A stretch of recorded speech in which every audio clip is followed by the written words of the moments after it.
आखिरकार अब ये तय हो गया है कि लंबे समय से इजराइल के प्रधानमंत्री रहे बेंजामिन नेतन्याहू का दौर खत्म हो गया है। उनकी जगह नफ्ताली बेनेट इजराइल के नए प्रधानमंत्री होंगे। बेनेट पहले नेतन्याहू के साथ थे, लेकिन बाद में उनके मुखर विरोधी हो गए। आपको बता दें कि इसी साल मार्च में हुए चुनाव में नेतन्याहू की लिकुड पार्टी को बहुमत नहीं मिल सका था। चुनाव में दूसरी सबसे बड़ी पार्टी होने के बावजूद इजरायली राष्ट्रपति रुवेन रिवलिन ने नेतन्याहू को सरकार बनाने और 2 जून तक बहुमत साबित करने का आदेश दिया था। इजराइल में पिछले 2 साल में 4 बार आम चुनाव हो चुके हैं। हर बार की तरह इन चुनावों में भी किसी पार्टी को बहुमत नहीं मिल सका।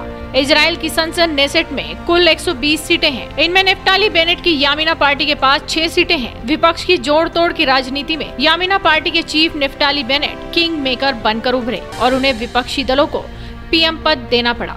ये सरकार मिलीजुली होगी, जिसमें येश अतीत पार्टी के साथ मिलकर बेनेट की पार्टी यमीना गठबंधन में काम करेगी।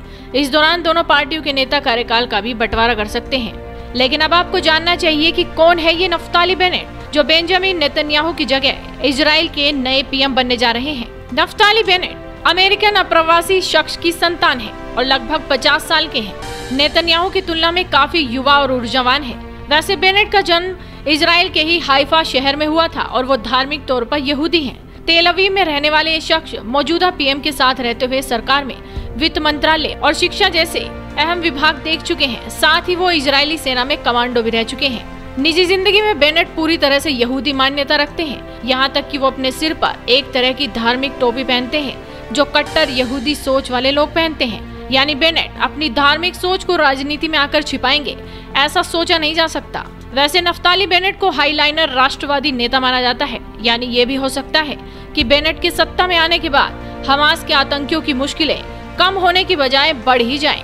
वो हमेशा ही इजराइल को आगे ले जाने की बात करते हैं और कई बार ये इशारा दे चुके हैं कि फिलिस्तीनी स्टेट का बनना इजराइल के लिए कितना खतरनाक हो सकता है। अभी हाल ही में बेनेट ने कहा था कि वो देश को मुश्किल से बचाने के लिए सत्ता में आने जा रहे हैं। साल 1996 में बेनेट हिजबुल्लाह के खिलाफ सैन्य कार्रवाई को लीड करते थे। बाद में इजरायली प्रेस ने उन पर आरोप लगाया कि कार्रवाई में 106 लेबनानी नागरिक भी मारे गए थे। मारे गए लोगों में यूएन के भी 4 शख्स थे। सेना छोड़ने के बाद बेनेट एकदम से तकनीक में कूद गए।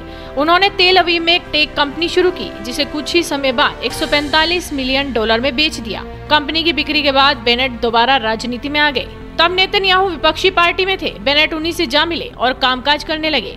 5 सालों बाद बेनेट ने नेतन्याहू को भी छोड़ दिया और येशा काउंसिल चलाने लगे, जो वेस्ट बैंक में यहूदियों के हित में काम करती थी। दक्षिणपंथी विचारों के नेता बेनेट पोश अमेरिकन लहजे में अंग्रेजी बोलते हैं और अपनी बात अक्सर बिना लाग लपेट के रखते हैं। साल 2013 में उन्होंने फिलिस्तीन के साथ किसी भी तरह के नर्म रवैये का विरोध करते हुए कहा था कि आतंकियों को मार दिया जाना चाहिए, न कि छोड़ा जाना चाहिए।